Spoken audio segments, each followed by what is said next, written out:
Hello everyone, welcome to my channel share with तसु।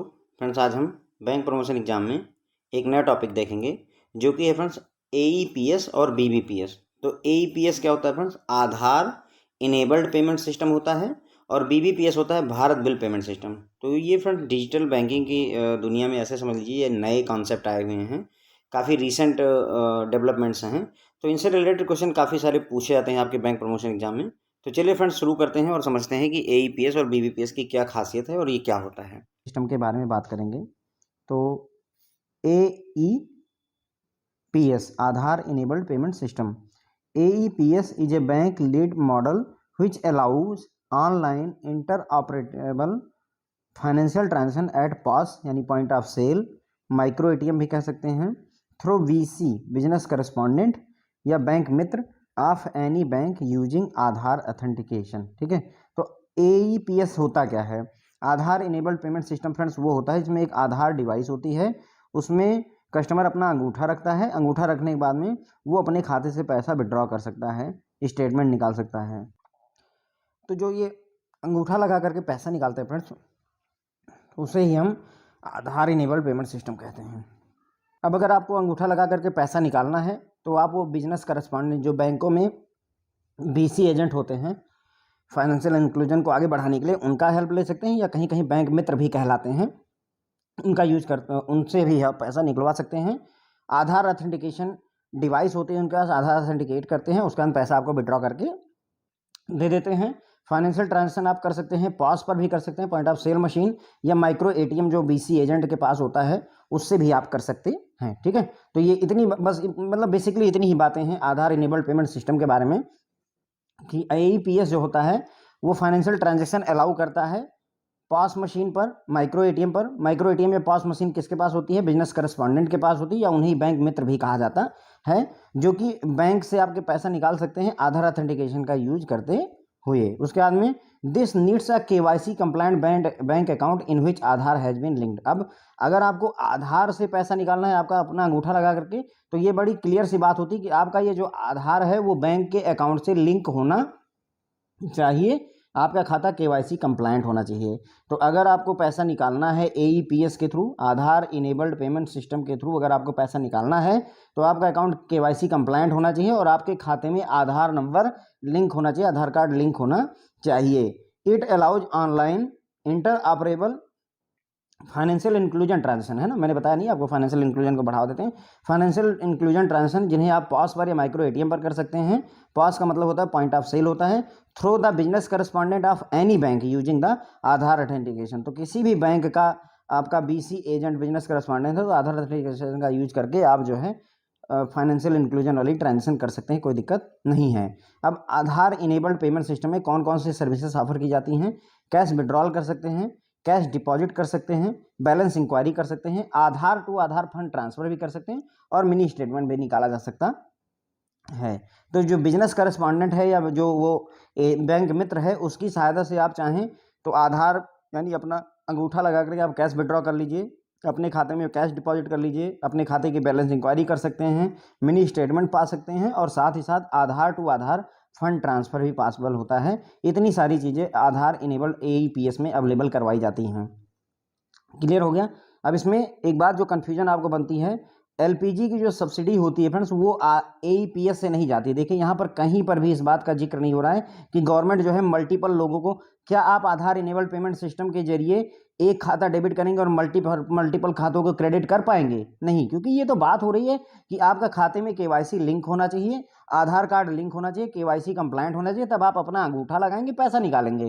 तो जो एलपीजी की सब्सिडी है या डायरेक्ट बेनिफिट ट्रांसफ़र कहा जाए, जो गवर्नमेंट ऑफ इंडिया जो है डीबीटी करती है, डायरेक्ट बेनिफिट ट्रांसफ़र करती है लोगों के खाते में, वो काम जो है एपीबीएस आधार पेमेंट ब्रिज सिस्टम के द्वारा किया जाता है। ध्यान रखिएगा, एपीबीएस के जरिए, पिछले लेक्चर में भी हमने इस पर चर्चा की है, तो याद रखिएगा एपीबीएस के जरिए वो पेमेंट की जाती है। क्लियर हो गया फ्रेंड्स? ओके, तो एईपीएस आधार, पहला तो इसका फुल फॉर्म पूछा जाता है, आधार इनेबल्ड पेमेंट सिस्टम होता है।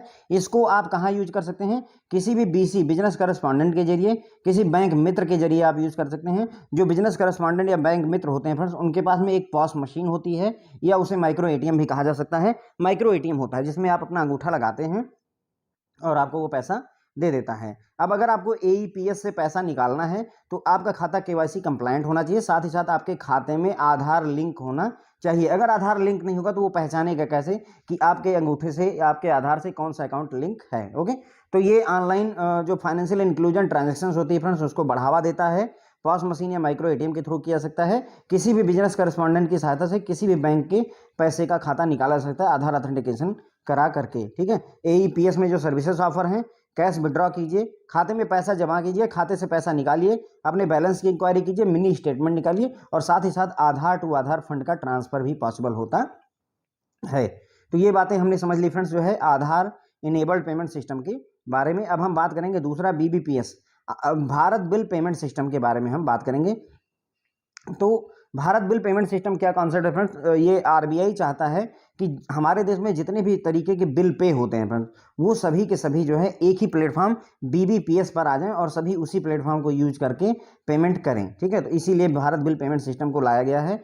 ऑब्जेक्टिव की बात करें, the objective of BBPS is to implement and integrated bill payment system in country that offers interoperable and accessible bill payment service to customer through a network of agent, enabling multiple payments mode and providing instant confirmation of receipt of payment. तो Bharat bill payment system का जो objective है वो यही है कि एक integrated bill payment system को लाया जाए। रिजर्व बैंक ऑफ इंडिया चाहता है कि एक ऐसा इंटीग्रेटेड बिल पेमेंट सिस्टम आए जो कि इंटर ऑपरेबल हो, मतलब कि किसी भी बैंक का पैसा किसी भी बैंक में पेमेंट की जा सके। मतलब बिल आपको पेमेंट करनी है तो ऐसा नहीं कि सिर्फ एसबीआई के ही अकाउंट से पैसा डेबिट होगा, सभी से कर सकते हैं। Accessible bill payment services to customer, customer को बिल पेमेंट की सर्विसेज अवेलेबल हो through a network of agent, जहाँ नेटवर्क एजेंटों का नेटवर्क होगा। ठीक है, जिसमें आप मल्टीपल पेमेंट मोड को यूज कर सकते हैं, यूपीआई से पेमेंट के लिए, डेबिट कार्ड से, क्रेडिट कार्ड से, इंटरनेट बैंकिंग से, और जिस भी तरीके से आप करना चाहें। ठीक है, और साथ ही साथ में आपको जो पेमेंट हो जाए तो उसकी तुरंत ही instant confirmation of receipt of payment की पेमेंट हो चुकी है, इसका कंफर्मेशन भी आपको मिल जाए। Okay, Bharat bill payment system is a reserve bank of India conceptualise system driven by NPCI. तो ध्यान रखिएगा, ये रिजर्व बैंक ऑफ इंडिया द्वारा कंसेप्चुलाइज किया गया है भारत बिल पेमेंट सिस्टम को, और इसे जो है इंप्लीमेंट कौन कर रहा है, एनपीसीआई ही करता है। National payment corporation of India he Bharat bill payment system को देखता है, हैंडल करता है। It is one stop payment platform for all bills, ये वन स्टॉप पेमेंट प्लेटफॉर्म है, मतलब सभी तरीके के बिल आप यहीं से पे कर सकेंगे। अभी नहीं, धीरे धीरे जैसे जैसे समय बढ़ेगा वैसे वैसे भारत बिल पेमेंट सिस्टम अपना मतलब नेटवर्क काफ़ी बड़ा कर लेगा, तो आप ये देखेंगे कि ज़्यादातर पेमेंटें आप भारत बिल पेमेंट सिस्टम के थ्रू ही करेंगे। Providing N inter operable and accessible any time anywhere bill payment service, तो ये क्या करेगा, आपको any time anywhere bill payment service provide करेगा सभी कस्टमर्स को अक्रॉस इंडिया, पूरे देश के सभी कस्टमर को अवेलेबल करवाएगा with certainty, reliability and safety of transaction. आपको मतलब सर्टेनिटी देगा, निश्चितता देगा, रियलाइबिलिटी भरोसा देगा, और सेफ्टी रहेगी आपके ट्रांजेक्शन की, पैसा इधर उधर कहीं नहीं होगा फ्रेंड्स। ओके, तो भारत बिल पेमेंट सिस्टम क्या है, एक बिल पेमेंट सिस्टम है जिसमें सभी तरीके के बिल आप एक ही जगह से कर पाएं, इसकी कोशिश की जा रही है। The objective of BBPS is to implement an integrated bill payment system. Integrated मतलब सब कुछ एक साथ मिला देना। तो इंटीग्रेटेड बिल पेमेंट सिस्टम जो है लाया जाएगा कंट्री में, which offers inter operable and accessible bill payment services, जो कि मतलब सभी कस्टमर को बिल पेमेंट की सर्विसेज एक्सेसिबल रहें, इंटर ऑपरेबल हो, मल्टीपल बैंक एक साथ काम कर सकें, through a network of agent, agent के नेटवर्क के थ्रू, जिसमें मल्टीपल पेमेंट मोड आपको अवेलेबल होंगे, और आपकी पेमेंट की कंफर्मेशन भी तुरंत की तुरंत ही आपको मिल जाएगी। ये कॉन्सेप्ट जो है कंसेप्चुलाइज किया गया है रिजर्व बैंक ऑफ इंडिया द्वारा, और इसको इंप्लीमेंट करने की जिम्मेदारी एनपीसीआई के ऊपर है, national payment corporation of India इसको इंप्लीमेंट करेगा या कर रहा है। ठीक है, ये वन स्टॉप पेमेंट प्लेटफॉर्म होगा सभी बिल के लिए, सभी तरीके के बिल को आप एक ही जगह से पेमेंट कर पाएंगे। ठीक है, आपको anywhere any time anywhere bill payment service provide की जाएगी सभी कस्टमर्स को ऑल इंडिया बेसिस पर, जिसमें आपको सर्टेनिटी भी मिलेगी, रिलायबिलिटी भी मिलेगी, और आपकी सेफ्टी, ट्रांजेक्शन की सेफ्टी भी रहेगी।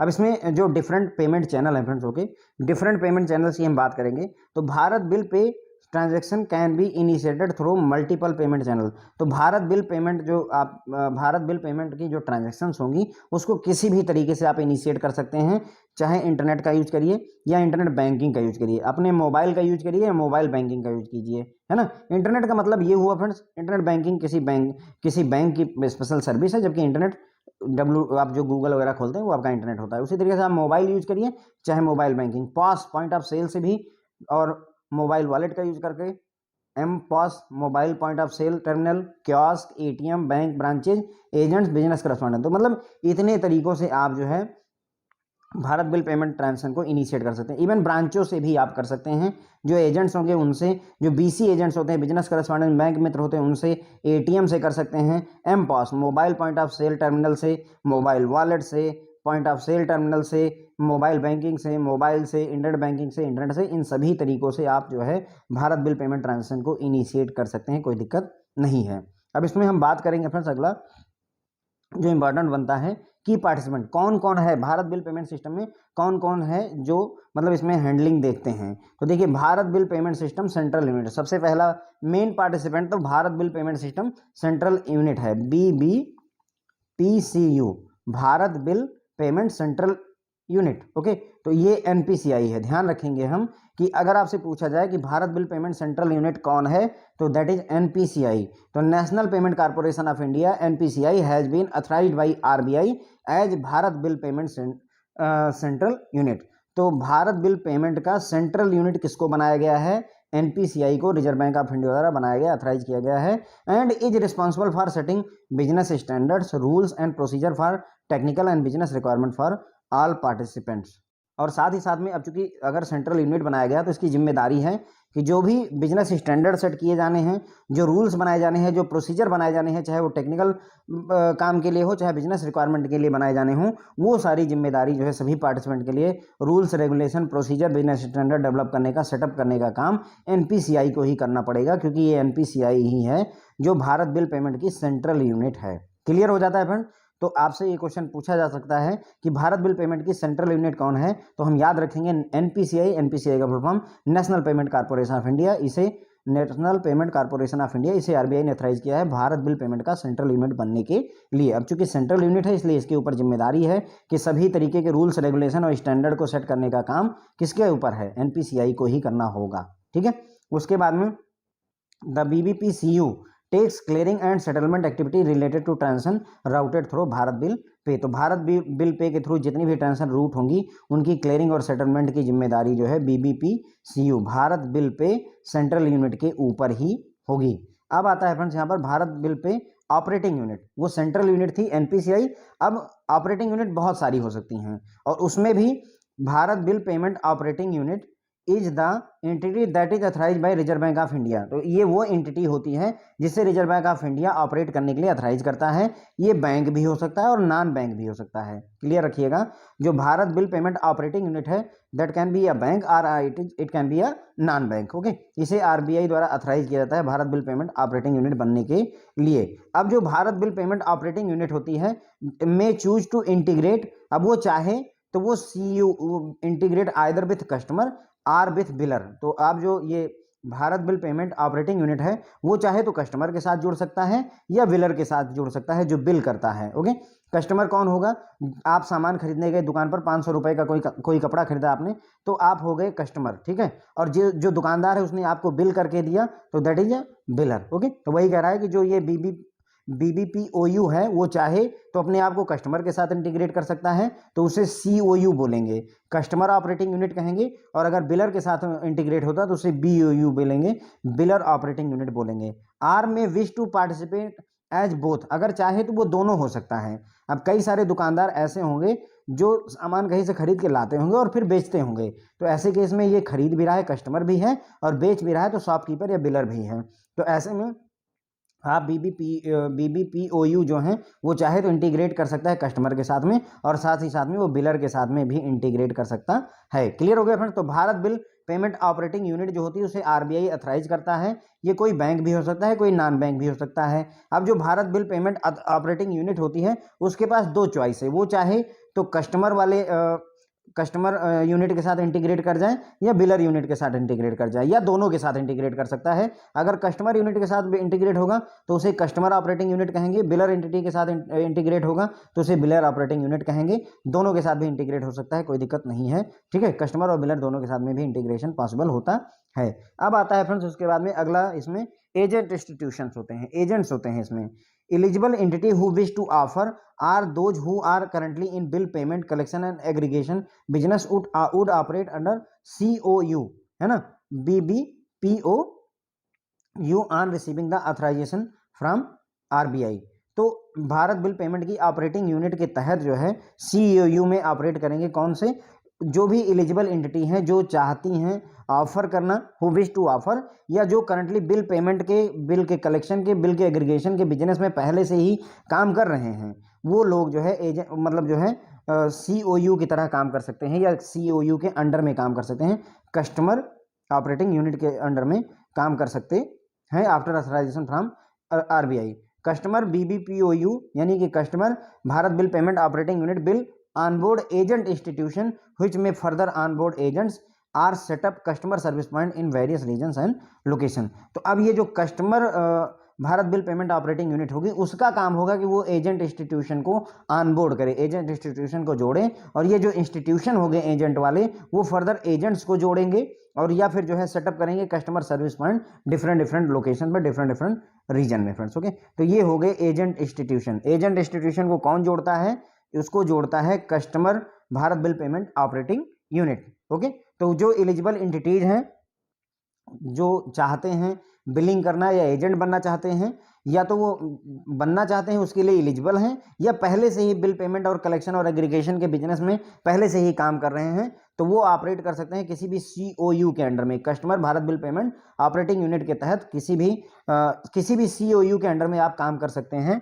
ऑथराइजेशन रिसीव करने के बाद आरबीआई से आपको ऑथराइजेशन मिल जाएगा, तो आप जो है किसी भी सीओयू के अंडर में काम कर सकते हैं। अब ये जो सीओयू होगा फ्रेंड्स वो ऑनबोर्ड करेगा एजेंट इंस्टीट्यूशन को, और ये एजेंट इंस्टीट्यूशन फर्दर ऑनबोर्ड करते हैं एजेंट्स को या कस्टमर सर्विस पॉइंट्स वगैरह खोलते हैं डिफरेंट लोकेशन पर। उसके बाद में फ्रेंड्स एजेंट्स आते हैं। एजेंट्स क्या होते हैं, agents are the customer touch point and service point in Bharat bill pay ecosystem available in the form of agent outlet, business correspondent outlet, bank branches, collection centre, retail outlets. Okay, तो जो agent होते हैं friends वो ऐसी जगह होती है जहां पर कस्टमर जा करके मिल सकता है। ओके, सर्विस, इन्हें कस्टमर टच पॉइंट कह सकते हैं एंड सर्विस पॉइंट भी कह सकते हैं। भारत बिल पेमेंट के इकोसिस्टम में जो एजेंट होते हैं वो कस्टमर टच पॉइंट कहलाते हैं, और ये अवेलेबल होते हैं कैसे, एजेंट आउटलेट के रूप में, या बिजनेस करस्पॉन्डेंट जो होते हैं वो भी एजेंट है भारत बिल पेमेंट सिस्टम के, बैंक की जो ब्रांचेज हैं वो भी एजेंट हैं भारत बिल पेमेंट सिस्टम की, कलेक्शन सेंटर्स जो होते हैं, रिटेल आउटलेट्स जो होते हैं फ्रेंड्स, ये सारी चीज़ें यानी कि जैसे बिग बाजार वगैरह हो गए, ये सब भी जो है आपके एजेंट के तौर पर काम कर रहे होते हैं। फिर आता है friends biller are utility company service. अब ये जो बिल करता है वही आपका बिलर हो गया friends. Okay, service provider who shell receive payment from customer for services render, है ना। तो बिलर या यूटिलिटी कंपनी कौन सी होती है, वो सर्विस प्रोवाइडर जो पेमेंट रिसीव करना चाहते हैं अपने कस्टमर से सर्विस देने के बदले में, है ना। By participating in Bharat bill pay scheme the biller will be able to receive payment from third party channel for services provided to the customer. अब अगर वो भारत बिल पेमेंट सिस्टम का पार्ट बन जाते हैं, इसके पार्टिसिपेंट बन जाते हैं बिलर जो होते हैं, तो बिलर को पैसा मिल जाएगा, पेमेंट रिसीव होगी थर्ड पार्टी चैनल से भी जिस सर्विस को उन्होंने प्रोवाइड किया। जैसे आप अगर होटल में खाना खाने गए तो होटल वाले को पैसा मिल जाएगा थर्ड पार्टी चैनल के थ्रू, अगर वो Bharat bill payment system scheme का पार्ट है। Okay, a biller may tie up with two BBPOUs to access the entire universe of consumer and all payment channel. अब जो बिलर है वो चाहे तो दोनों Bharat bill payment operating unit के साथ में टाई अप कर सकता है, कस्टमर वाले के साथ में भी और बिलर वाले के साथ में भी कर सकता है, ताकि वो जितने भी कस्टमर और जितने भी पेमेंट चैनल हैं उन सभी को वो एक्सेस कर सके फ्रेंड्स। ओके, उसके बाद में ठीक है, यहाँ पर अब आगे बात करेंगे categories of billers in Bharat bill pay. तो भारत बिल पे में कैटेगरी क्या क्या है जो है बिलर्स की, तो category of billers eligible to participate in Bharat bill payment will be specified from time to time by RBI. तो रिजर्व बैंक ऑफ इंडिया बताएगा कि समय समय पर कि कौन जो है मतलब बिलर की कैटेगरी हमारे भारत बिल पेमेंट सिस्टम में एलिजिबल है। करंट टाइम पे जो कैटेगरीज हैं फ्रेंड्स वो ये हैं, इलेक्ट्रिसिटी यानी इलेक्ट्रिसिटी वाले भारत बिल पेमेंट सिस्टम का पार्ट हो सकते हैं, टेलीकॉम वाले मोबाइल का पोस्टपेड का बिल जिनको लेना है, लैंडलाइन का पोस्टपेड बिल, ब्रॉडबैंड का पोस्टपेड बिल या ब्रॉडबैंड का बिल लेना है, वो लोग जो है भारत बिल पेमेंट का पार्ट हो सकते हैं। डीटीएच सर्विस प्रोवाइड करने वाले भी पार्ट हो सकते हैं, गैस सर्विस प्रोवाइड करने वाले और वाटर सप्लाई का बिल प्रोवाइड करने वाले या वाटर सप्लाई प्रोवाइड करने वाले, ये सभी जो है भारत बिल पेमेंट के इस समय जो है कैटेगरी अवेलेबल हैं। कहने का मतलब ये हुआ कि अगर जैसे मैं कहूँ कि क्या टाटा मोटर्स या फिर जो है जो ये ऐसी चेन है, क्या वो पार्ट हो सकते हैं भारत बिल पेमेंट की? तो अभी करंट टाइम पर नहीं हो सकते हैं। अभी केवल इलेक्ट्रिसिटी जो बिल लेते हैं, टेलीकॉम वाले बिल वाले जैसे एयरटेल वगैरह हो सकते हैं, डीटीएच जो आपके डिश टीवी वगैरह हैं वो हो सकते हैं, गैस में इंडियन गैस, भारत गैस जो भी हैं वो हो सकते हैं, और म्यूनसिपल वाले जो वाटर सप्लाई करते हैं वो भी इसका पार्ट हो सकते हैं। तो अभी करंट टाइम पे 5 ही कैटेगरीज अवेलेबल हैं। जैसे जैसे समय बीतेगा अदर कैटेगरी जैसे insurance premium, mutual fund, school की फीस पे करना, इंस्टीट्यूशन की फीस करना, क्रेडिट कार्ड की, लोकल टैक्सेस, इनवाइस पेमेंट, ये सारा कुछ जो है भारत बिल पेमेंट सिस्टम के तहत कवर किया जाएगा। लेकिन अभी करंट टाइम पे सिर्फ 5 ही जो है बिलर अवेलेबल हैं। तो फ्रेंड्स आई होप आपको की पार्टिसिपेंट क्लियर हो गए होंगे। देखिए भारत बिल पेमेंट सिस्टम में जो बीबीपीसीयू जो है Bharat bill payment central unit है, वो कौन है? एनपीसीआई है। एनपीसीआई को ही सेंट्रल यूनिट बनाया गया भारत बिल पेमेंट सिस्टम में, और इसी की जिम्मेदारी होती है सारी गाइडलाइन, सारे रूल्स रेगुलेशन सेट करने की। पेमेंट और सेटलमेंट का काम भी जो है, क्लियरिंग और सेटलमेंट का काम भी बीबीपीसीयू यानी एनपीसीआई ही देखेगा। उसके बाद में भारत बिल पेमेंट सिस्टम में जो ऑपरेटिंग यूनिट होती है उनको आरबीआई जब अथराइज कर देता है तो वो बैंक भी हो सकते हैं, नॉन बैंक भी हो सकते हैं, Bharat bill payment operating unit. ठीक है, इसमें दो तरीके की यूनिट होती हैं, एक कस्टमर ऑपरेटिंग यूनिट और एक बिलर ऑपरेटिंग यूनिट। तो जो ये आपका ऑपरेटिंग यूनिट वाला पर्सन है वो चाहे कस्टमर के साथ जुड़ सकता है तो उसे सीओयू कस्टमर ऑपरेटिंग यूनिट कहेंगे, बिलर के साथ जुड़ना चाहे तो बिलर ऑपरेटिंग यूनिट कहेंगे, और अगर वो चाहे तो वो दोनों के साथ में भी जुड़ सकता है। ठीक है, अब जो सीओयू होते हैं, customer Bharat bill payment operating unit होती है, फिर वो आरबीआई से अथराइजेशन लेने के बाद में इनके अंडर में कोई भी जो है एलिजिबल एंटिटी या जो लोग पहले से ही बिल पेमेंट कलेक्शन के काम में जुटे हुए हैं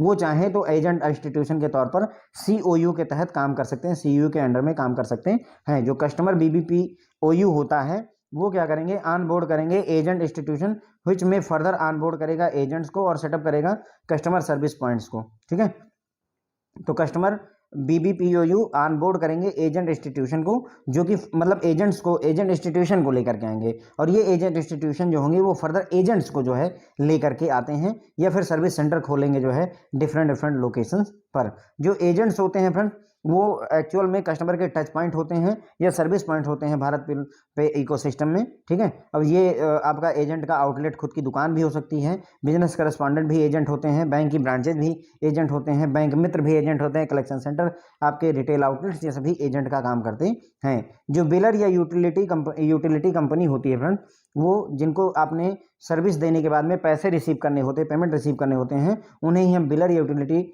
ऑर्गेनाइजेशन कहते हैं। अगर वो पार्टिसिपेंट जो है भारत बिल पेमेंट सिस्टम का पार्ट बन जाते हैं तो वो पेमेंट रिसीव कर सकते हैं थर्ड पार्टी चैनल से भी, जिस सर्विस को उन्होंने प्रोवाइड किया हुआ है। अगर कोई बैंक चाहे तो वो दोनों बीबीपीओयू यानी Bharat bill payment operating unit customer वाले से भी टाई अप कर सकता है और बिलर वाले से भी कर सकता है, ताकि वो सारे के सारे पूरे के पूरे सिस्टम का एक्सेस रख सके। अभी करंट टाइम पे भारत बिल पेमेंट सिस्टम में जो बिलर की कैटेगरी है फ्रेंड्स वो 5 ही हैं। ये रिजर्व बैंक ऑफ इंडिया द्वारा डिसाइड किया जाता है। करंट टाइम पे 5 हैं। इलेक्ट्रिसिटी वाले हैं, टेलीकॉम में जो आपका mobile postpaid, landline postpaid, broadband का बिल हो गया, डीटीएच वाले, गैस वाले और वाटर वाले। अभी भारत बिल पेमेंट में इन्हीं तरीके के बिल जो है पे किए जा सकते हैं।